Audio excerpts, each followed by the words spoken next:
Ryan O'Bleness joins us because, hey, we got a big commit in Mikeshun Beeler. What else can we expect for signing day? And then, hey, we're going to recap a big junior day that just wrapped up in East Lansing. Let's go. You are Locked On Spartans, your daily podcast on the Michigan State Spartans, part of the Locked On Podcast Network, your team every day.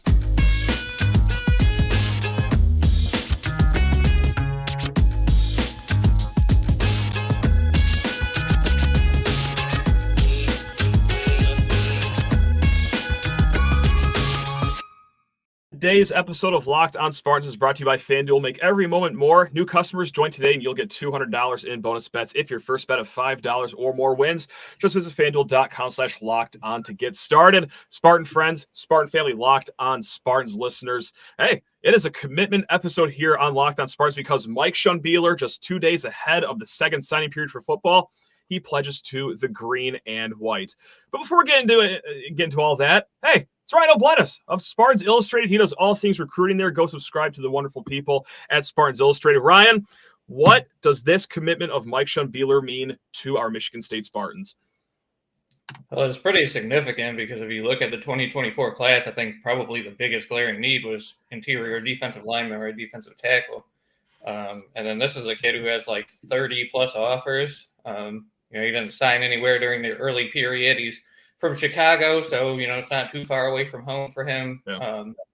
He's a big dude, I think like 280 pounds, and, 6'2", 6'3". So he's, somebody who I think actually has a little bit of versatility on the defensive line. He's going to play in the interior most likely, but he's also, I think he could be somebody like a 3-tech, kind of like be able to rush the passer from the inside, also be well-versed in stopping the run.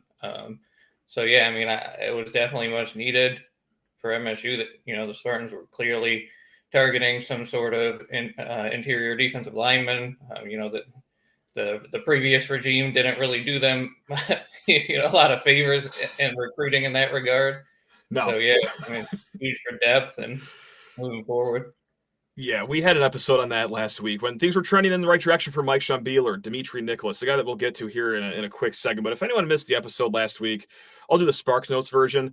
Guys, Ryan is not kidding when he says the last regime. For as good as they did on the recruiting trail, they did bring in some talent here. The defensive line was not one of those position groups they had because not only did they just get one commit of the interior defensive line in the last 3 years, guys, they only had 7 official visitors that were interior defensive linemen in the last 3 years. Not good. For this fall, no one's concerned about the defensive line. Derek Harmon, Simeon Barrow, Daquan Dowse, Maverick Hansen, it's going to be fine. But when those guys leave and Jonathan Smith is going to be looking around the defensive tackle room, he's going to be saying, what did the last staff do here in this position? So yes, this was a position of emphasis, and Ryan, just like you said, pretty versatile guy, 6'3", 280 pounds. He could lose 20 pounds if he wants to play the edge. I imagine they'll actually have him tack on a little bit of weight to play that interior. But over at Simeon in the Chicagoland area, 45 tackles, 18 for loss, 9 sacks in his senior year. So this is welcome here as well. There's not a lot of spots left in this class for scholarship allotment here. But yeah, they have to have this defensive line locked down. Safe to say that this is the position of emphasis here in the wee hours leading up to signing day, Ryan? Yeah, I think so. You look at, like you said, there's only a few more spots that they have available to fill. And it's possible that 2 of them are going to be spent on defensive tackles. So, yeah, definitely a big position of needs, something that the staff had to put an emphasis on this late signing period. And one of those other guys, Dimitry Nicolas, we've talked about him a little bit in previous episodes, but this is a guy that is verbally committed to Auburn. The people down at Auburn that I've talked to, they'd be shocked if he ends up actually signing there. He did take a visit to Michigan State the day after he took his visit to Michigan State. Hey, Penn State threw an offer out there too. So it's going to be a little bit of a contest for Dimitry Nicolas. But Ryan, should Michigan State fans be feeling okay about this as we go into signing day, or where do we stand with Dimitry Nicolas, the other defensive tackle in this class? Yeah, I'd say feeling pretty good. Talking to sources. I haven't actually been able to get a hold of Nicholas myself, but sources within the program, sources at rivals close to our Southeast guys and close to his recruitment and stuff. They said, like you said, They'd be surprised if he ends up signing with Auburn. And, also that Michigan State's, looking pretty good here. So we'll see. I don't know for sure. This isn't set in stone by any means that I know of, but I definitely think that there's a very good chance he's going to end up signing with Michigan State.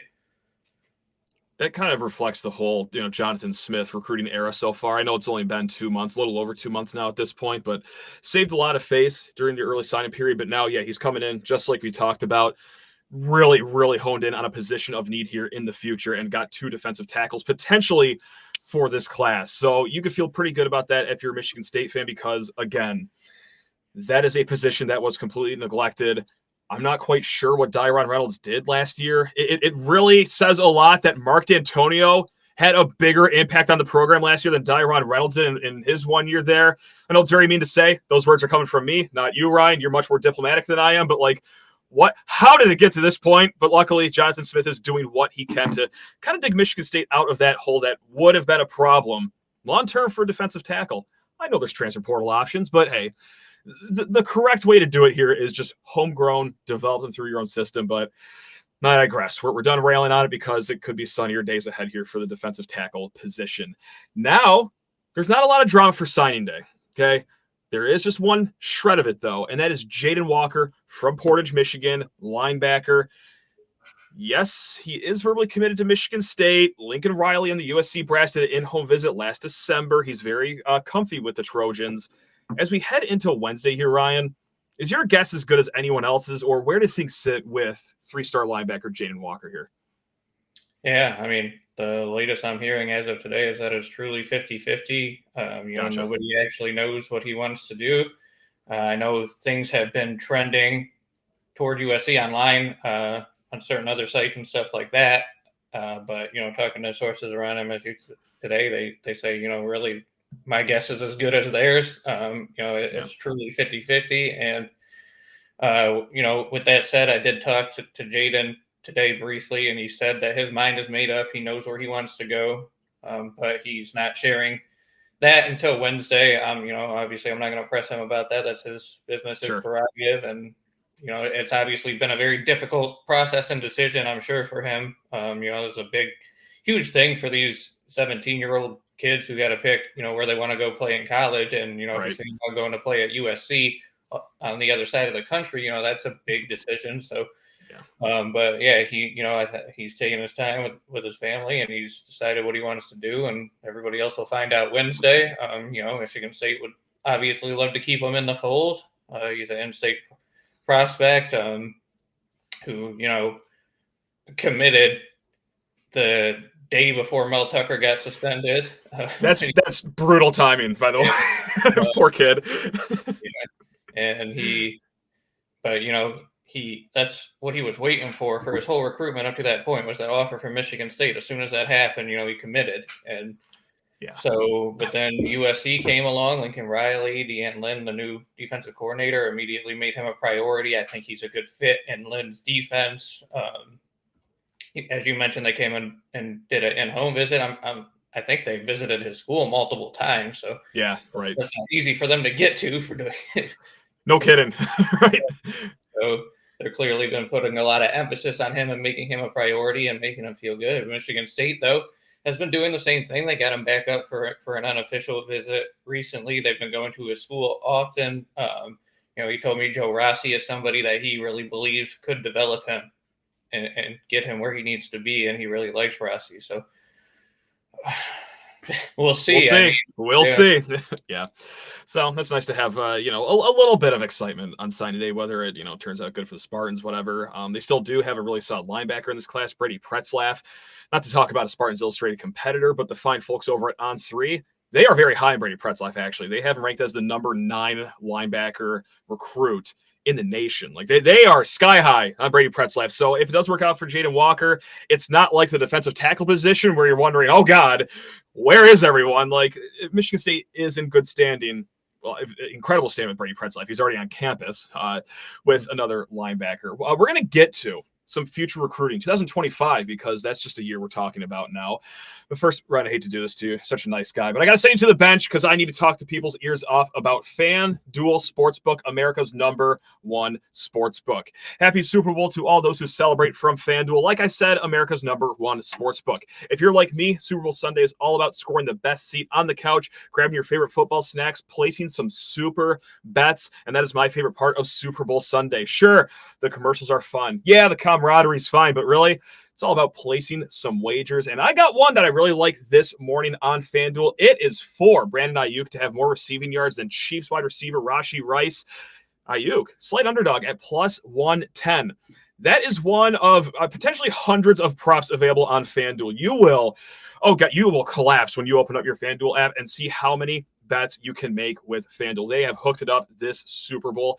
And not only can you bet on who will win the Super Bowl, but FanDuel also has bets for which players will score a touchdown, how many points will be scored, and so much more. New customers gets even sweeter for you. Join today, and you will receive $200 in bonus bets if your first bet of $5 or more wins. Just visit FanDuel.com/locked-on to sign up. That's FanDuel.com/locked-on. Make every moment more with FanDuel, an official sportsbook partner of the NFL. And let's drag the one, the only Ryan O'Bleness back onto the show here, because before we get to Junior Day, which Michigan State just wrapped up, a lot of Midwest talent. Is there anything else that we're missing from signing day? Jaylen Brown, receiver out of Texas, he'll sign. Martin Connington, the kicker out of Idaho, he will sign. Any other drama, or are we ready to flip the page to 2025 recruiting talk?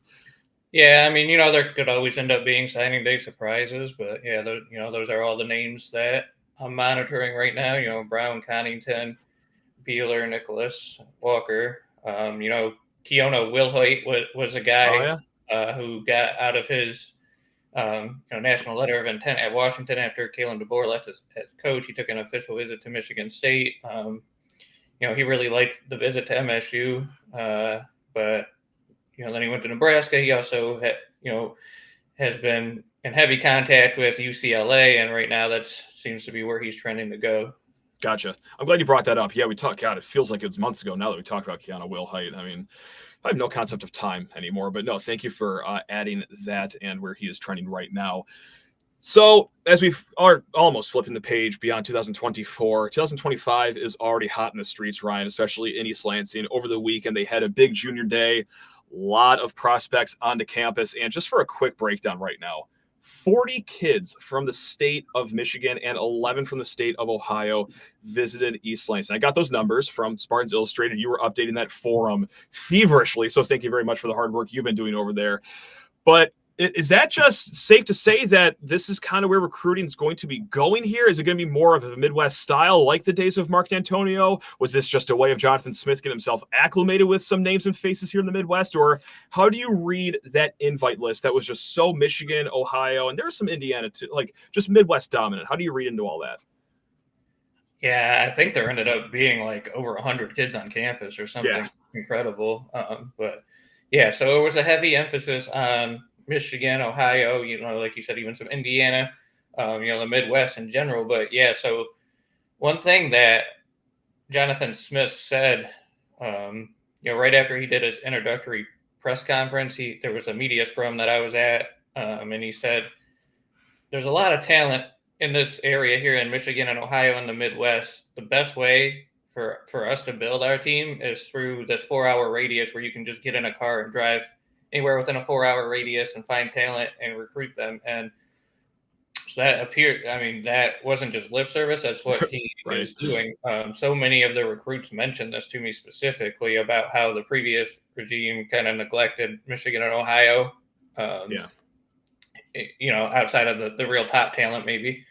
And so, they were like, yeah, I didn't know if Michigan State was even going to recruit me. But Coach Smith, Grant Bierman, kid from Ohio, linebacker, really got a ton of offers over 20. He really hammered this point home of how much emphasis that 4-hour radius is going to be, that Jonathan Smith, broke it down to him, explained, this is how we want to build our team through the Midwest. Obviously they're still going to go, they have a lot of West Coast connections. And, there's always talent in the South, and they're going to go wherever they can go to find talent and try to bring them in. But I think how they actually want to build the foundation of their team is going to be that Midwest area. And, I think this is going to be a bad buzzword to use probably for a lot of fans, bad memories. But when you talk about relentless recruiting, Hey. the staff is actually doing that. Yeah. They put their heads down. They're not about like buzzwords, really. They're not about all the hype. They're about substance. From what I am able to glean so far, talking to all these recruits who were there, this past weekend, who have been recruited by the new staff, and just trying to build more relationships with people within the program and getting to know them better. And but they have a really, really good recruiting staff led by Cole Moore, Michael Doctor, all these guys behind the scenes that you probably don't hear a lot about, who are just doing excellent work, establishing themselves. And I think you brought it up too. Another big thing too with these junior days, most of these kids aren't going to end up at Michigan State. A lot of them aren't even going to get offers, these local kids. But what they want to do is build relationships with these high schools, with the coaches, get these kids on campus, let them know that, and while they're there, treat them just like they would be a scholarship player, treat them just like anybody else. And you never know what could happen. Maybe they do end up being really good, and you have that early connection and relationship with them. So yeah, I mean, it's kind of all of the above, but no, that's not lip service. They do want to build that way through the Midwest, and then go out and also find talent on the West Coast and the South, Mid-South, wherever it might be, that they think can help their team. But I think the majority of the recruiting classes moving forward, you're going to see a heavy emphasis on the Midwest. What whiplash just from where we were with Mark Antonio, and then Mel Tucker, and now here we are, Jonathan Smith. I think it is going to be like a perfect middle here. Like, is it going to be draped with 5 stars and 4 stars? Like, guys, I would love that. Probably not, but the mix is that it's going to be a national sport from here on out, whether that's the Big Ten expansion, whether that's just the connections Jonathan Smith has around the nation. But just like you said, Ryan, and just like one of the guys that visited campus, 4-star defensive end Xavier Newsom, who really didn't get much Michigan State attention, despite he's a 4-star defensive end for Martin Luther King in Detroit. Like, they're going to start paying attention to that 4-hour radius, those Plan A guys, if you remember that buzzword from Mark D'Antonio's era. But man, it's fascinating times for Michigan State. Kind of going along with the 4 stars, though. Like you said, not all these guys are going to get Michigan State offers. A lot of this is just networking, but of course, a certain portion of this is getting these big names on campus. There were 4 2005 4-stars on campus, as far as I know. Maybe you'll correct this, but 4-star defensive end Xavier Newsom, 4-star outside linebacker Dante McClellan from Ohio, 4-star offensive tackle Avery Gatch from Michigan, and then 4-star safety Alex Graham, who's from Michigan but now plays at IMG in Florida, so we'll call him a Michigan kid for all intents and purposes.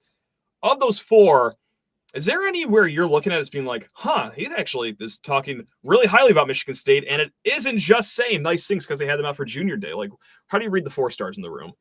Yeah, I mean, so it's kind of hard to say right now. Like, I don't want to say, Michigan State leads with this kid already or something like that. There's still a long way to go in these kids' yeah. But yeah. I mean, a lot of them that I have talked to just said, how well that junior day was run, and how Elijah Dotson's a 3-star, but he was, on Rivals anyway. But he was a kid. He was at U of D. Now he just transferred to Belleville. Who, he told me he grew up watching Michigan State. All last year he was hoping to get a Michigan State offer. But for some reason the last staff just didn't make him a priority. Never offered. And Michigan came and swooped in, and he visited there multiple times. And I think, they're on his list now. But now with this new staff and under Jonathan Smith, Dotson is really interested again in Michigan State. And, the whole time last year I was thinking, like, well, why haven't they offered this kid? I watched him play at 7-on-7s and stuff. Super athletic, really good players, got all these other offers. Michigan's interested, Penn State's interested, all these other schools have offered. I wasn't sure what exactly the holdup was. As soon as Smith and company got to East Lansing, they offered him. And that was something Dotson told me too. He was like, I can see a big difference between this staff and the last staff, and how things are operated, and, how they're making them feel like a priority, and how transparent they are. And, that he sees Smith turning this program around very quickly. They know how to win. they proved it, at Oregon State, which was a program with much less resources. And so I mean, it's definitely a thing that we have to pay attention to moving forward with these 4 stars in the state and these 3 stars and these highly rated recruited guys. Obviously Michigan's coming off of a national championship. They're still going to be a huge threat for any Michigan kid that they want. And, even, after the coaching change, but I think, Smith and his staff are going to be able to try to level the playing field a little bit more soon. So, yeah, I mean, I'm hoping to connect with some more of those 4 stars we were talking about and get some quotes and some reactions from them. I have some questions out to a few of them that I'm waiting to respond on, or some of my guys do, but it's definitely something that we're paying attention to. Gotcha. And there you have it. I mean, anything else that you want to add before we let you go and enjoy the rest of your day? Anything you want to plug here that you got cooking over at Spartans Illustrated? No, just come subscribe over. And, we got all the recruiting coverage. We got basketball coverage. The content never stops flowing on our side. We got gymnastics. Yeah. We cover everything Michigan State related. So if it's going on in East Lansing and requires a scoreboard, it's going to be written about on Spartans Illustrated. Shout out to the gymnastics team, by the way, absolutely wiping the floor with Michigan in Chrysler Center Arena. I forgot what they call it, but hey, let's go. Read about it at Spartans Illustrated. Read about everything at Spartans Illustrated. So Ryan, really do appreciate your time, man. You're always the best. Appreciate it. Thank you. You got it. We will be back in a hot second. Talk a little bit of shooty hoops before this basketball game, 9 p.m. in Minneapolis. Oh, God. Passion, drive, and patience. What brings home the winning trophy is also what keeps your ride or die alive. eBay Motors has everything you need to maintain your vehicle and level it up to peak performance. From superchargers, roof racks, exhaust kits, LED headlights, and so much more. Whether you're into speed, power, or style, eBay Motors has got you covered. With over 122 million parts. I'll say that again.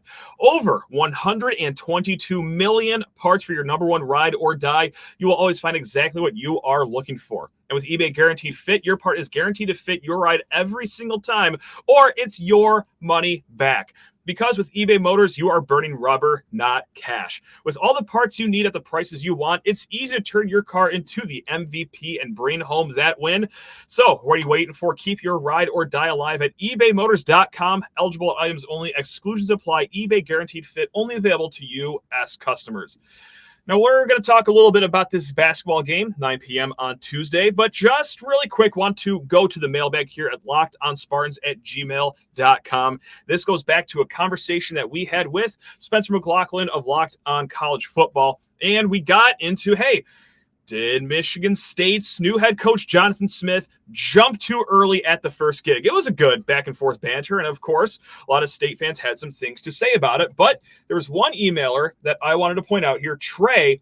He wrote in on the Friday episode where he talked about Jonathan Smith jumping to MSU potentially too soon. The one point I was hoping you'd touch on during your conversation was giving Alan Haller more credit for making the hire happen when it did, before other bigger jobs presented themselves.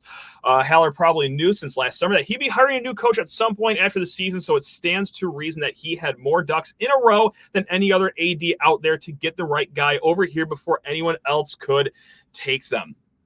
Spot on, Trey. That is 100% spot on. We've talked about Alan Haller during the whole process, how he knocked it out of the park a few months ago when the hire actually did happen, but definitely should have re-emphasized that in the conversation with Spencer McLaughlin, because what Spencer was talking about, if you missed that show, is that, I wonder if Jonathan Smith wishes that he waited around a little bit longer to see if the Washington job ever opened up. And of course, it was a whole hindsight is 2020 thing. It's very hard to tell that, the greatest college football coach of all time is going to step down, and the guy that replaces him is from Washington, a place where I was an offensive coordinator here for a little bit. Or, if you want to look around at UCLA, Chip Kelly openly shopping himself for NFL teams for an offensive coordinator role. Like maybe he goes to coach where he was born and raised over there in Pasadena, California. So, yes, that is a very important point we have to make, because Alan Haller just does not get enough credit for that. Part of that was my fault during Friday's conversation, but yes, Alan Haller should always be praised for how he handled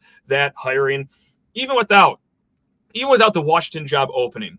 Like this was done so quick, so seamless, and you got one of the top guys, if not the top guy, depending who you ask, in the open job market. So before we go further into the week, just wanted to hit on that. Again, lockedonspartans@gmail.com if you have any questions, comments on the show. So thank you very much, Trey. And also, hey, thank you very much, Alan Haller, for getting the job done. So we're going to talk a little bit about this basketball game. It's Minnesota. We've seen them already this year. A little bit of a slog of a game until the very end when they played at Breslin Center. Michigan State won 76-66. And Tom Izzo spoke a little bit about Minnesota today at his press conference, and I'm paraphrasing here, but he said something along the lines of, yeah, Minnesota has just about as good of a starting five as anyone else in the Big Ten. And he's not too far off base there. Dawson Garcia, who gave Michigan State over 20 points the last time they met, one of the best players in the conference. So it's going to be another difficult game because this one is obviously going to be on the road. Oh, God, a little frightened. However, the fine folks at barttorvik.com, they have Michigan State as a 5-point favorite. They project a 71-66-point victory for Michigan State. Hopefully, you get a little bit more Jaden Akins than you did the last time these two teams met. He went 0 for 5 from 3, but hey, it seems to be his shot is coming along here, especially if you want to go ahead and look at what happened last Tuesday. So this will be a stressful one. We've talked even about this in the offseason that they're going to lose some random BS game that tips off at 9 p.m. on ESPN2. And when you look who's playing on a random Tuesday at 9 p.m., it's Michigan State going on the road against a solid Minnesota team. And we have seen so far this year how hard it is to win on the road in this conference. Now, since the two teams met, since the Gophers came to Breslin Center, they've had 3 games. Pretty impressive showing in their 3 games. A 2-point loss against Wisconsin at home. That was old school Big Ten basketball, 61-59. They chased that with a 9-point win on the road at Penn State, and then beat a really good Northwestern team at home in overtime on Saturday. So there you have it, 9 p.m. We do want to hit on something else Tom Izzo talked about during the press conference, and go ahead. I know this is aggressive to do midday on a Monday when Tom Izzo said this, but you got to finish your drink, guys. Those are the rules of this drinking game, because he said that he has got to get Xavier Booker going, and he's got to get Cohen Carr going. I know we've talked about this ad nauseum, and I know you're probably sick of hearing my take on the whole Xavier Booker experiment. You're probably sick of hearing about a lot of people's take on Xavier Booker, because this is just a storyline that will not go away. Our friends over at Sleepers Media, Carter Elliott, Greg Waddell, they had a tweet after the Maryland game where Xavier Booker, hey, guess what? After Tom Izzo said he's going to get him more minutes, logged 0 points. So, yes, they stirred up a frenzy. If you're a loser like me and you spend all your time on the internet, you know precisely what I'm talking about. But yes, people are getting very passionate, I guess we could say, about the Xavier Booker storyline. And for one reason and one reason only. It just continues to be a storyline because of Tom Izzo. You cannot go more than 2 weeks without the head coach saying, well, we got to get him more minutes. We got to get him going. Well, golly gee, if only that came down to one person who decides how much a certain player plays. And it kind of stoked itself last week because Dimitry Booker, Twitter account, you could presume that is his mother, said something along the lines of, it's not the lack of playing that he has a problem with, it's the line two that he has an issue with. And I've heard it hypothesized that, hey, maybe Tom Izzo says every week or 2 weeks that Xavier Booker's going to get more minutes. We got to get him into the game more. The theory is that maybe he's saying that to keep Booker more engaged, to sway him to be more happy and staying here in the offseason. It's like, I'm not sure if I agree with that, because you know what's worse than not ever playing a kid, which, by the way, I agree with. You've heard my take on this. I do not think he's ready. I do not think he is a winning option right now in his career, as we are in must-win basketball territory. But you know what's even worse than giving him 0 burgers or just playing him 4 minutes in garbage time? It's telling not just him, but the public that he is going to be playing more, and then not playing him a single second. Like, I think that's more damaging than anything else that's been going on. So I know, I get it. I've said it. I know you're probably sick of hearing my thoughts on it. But when it's still being talked about by the guy in charge and the fan base then reacts to it, what am I going to do? Sit on the sidelines and not talk about it? No, of course you're going to hear me just talk about this a little bit more. But yeah, I'm just really sick and tired of this. It's either don't play him and just say he's not ready. Let's just be honest. Let's have an honest dialogue. Let's try that for once. or just actually play him. I mean, again, I don't think it's a winning option right now, but then again, would it be so detrimental to play him 7 minutes? That's up for you to decide, Coach. And by the way you keep talking, why don't you just do it for once? I love Tom Izzo. I truly do. One of my favorite humans of all time. Love him like a family member. But, oh, my God, this is just round and round we go again with the Xavier Booker dialogue of saying, oh, yeah, we're going to play him more. We got to get him going. That's your decision. That's entirely on you, and then you don't do it the next game. So let's just stop talking about it, and we'll save everyone some sanity here. All right, gang. We will be back tomorrow after the game. We're going to break this down. We're going to talk anything football news that breaks here with Conorable Downey. It's going to be another hoot and a half, and you guys know that when Conorable Downey joins a post-game show, oh, God, usually the game didn't go all too well. I will reemphasize this, though. Bart Torvik has Michigan State projected as a 71-66 winner. So just want to get everyone out the door with some optimism there. All right, until then, guys, love you all. Go Green.